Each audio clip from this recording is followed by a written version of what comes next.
Indonesia is a big country with 250 million people distributed across 34 provinces and more than 500 districts and municipalities. Some of them are landlocked, some are remote and small islands, and some are mega cities like Jakarta and Surabaya. This is the first and our biggest challenge to ensure that the principle of no one left behind in SDGs is met. Indonesia has prepared some important steps for implementing SDGs. Our commitment to mainstream the 2030 agenda started with the adoption of SDGs as one of the references of the National Medium-Term Development Plan for 2015 to 2019, which was enacted by presidential decree to align the goals and most of the targets of SDGs. At national level, Indonesia has 9 development priority agendas for 2015 to 2019, or called as Nawacita. Similar to SDGs, Nawacita also prioritizes on high-risk and marginalized groups. Nawacita is a vehicle to implement SDGs in Indonesia. Complex and rigorous process has led to SDGs targets being reflected in 20 national priorities in National Midterm Development Plan, or RPJMN 2015 to 2019, and 96 out of 169 SDGs targets are already integrated. As reflection of the highest commitment and leadership of the President of the Republic of Indonesia to implement SDGs, a presidential decree on SDGs is formulated and has reached the final stage for enactment. The SDGs principle is more comprehensive. Indonesia is adopting the SDGs principles for localizing the SDGs in Indonesia. Universality. This principle means that SDGs is not only implemented by developing countries, but also by developed countries, as this is a global action towards achievement of sustainable development. Integrated. SDGs integrates social, economic, and environment dimensions as its main dimension and focuses on sustainable development.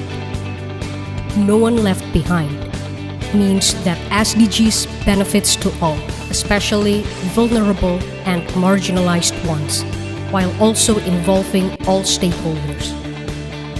To manage the implementation, as well as to monitor SDGs, Indonesia has clustered the 17 goals, 169 targets, and 240 indicators of SDGs into 4 pillars to localize the SDGs in Indonesia.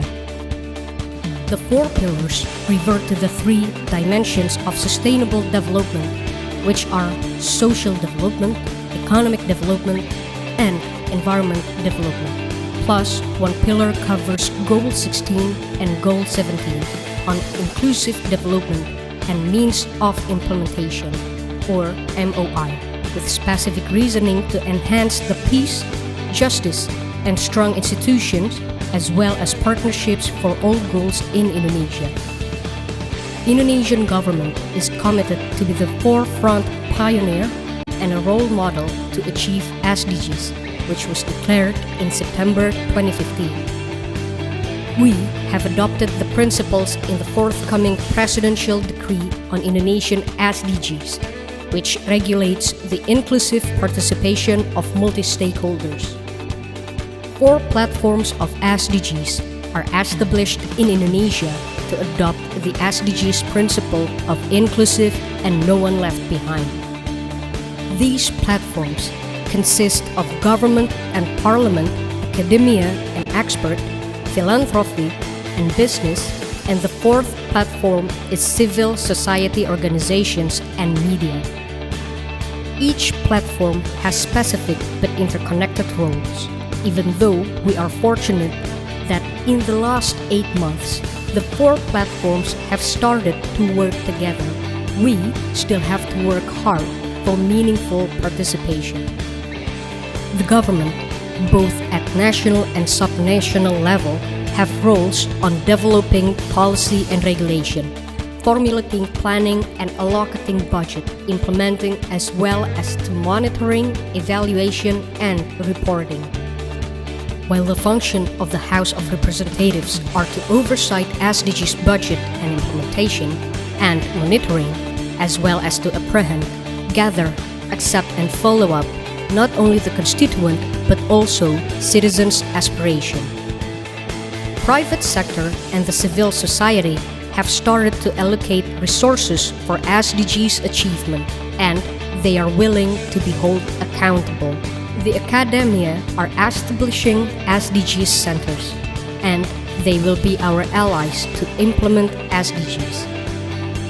Our universities, public and private, have to be challenged to create breakthrough in science and technology in addressing lagging behind SDGs.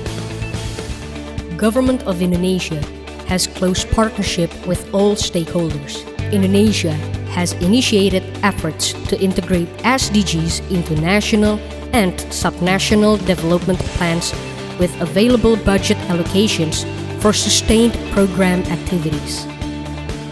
Special attention is given to ensure that commitment and programs are consistent with local context and priorities and address needs.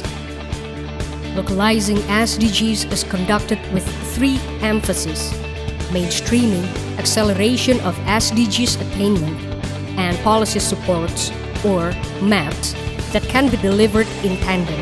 Di dalam SDG sekarang ini, cakupannya lebih luas, terkait juga masalah ekonomi dan environment atau lingkungan, tidak hanya sosial.